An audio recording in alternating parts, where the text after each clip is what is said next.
So hello साथीहरू, स्वागत छ तपाईँहरूलाई मेरो नयाँ भिडियोमा।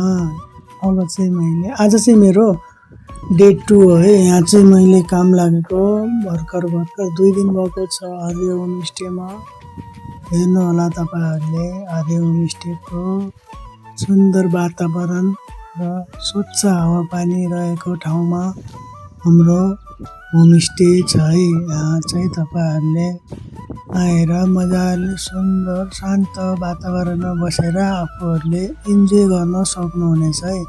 हाम्रो चाहिँ यहाँ स्पेसल भनेको रोटी, ढेँडो, मकैको ढेँडो, कोदोको ढेँडो, गहुँको ढेँडो सबै पाउँछ। लोकल होमस्टे, नामै होमस्टे। होमस्टे भनेपछि तपाईँहरूले एकदम लोकल पाराको खाना पाउनुहुन्छ है। लोकल टेस्ट, एकदम गाउँघरको टेस्टमा खाना पाउन सक्नुहुनेछ।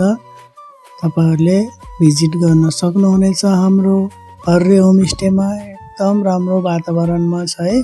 आज चाहिँ म 2 दिन भयो यहाँ काम लागेको। एकदम राम्रो लोकेसन छ, मलाई पनि पर्सनली राम्रै लाग्यो यो ठाउँ।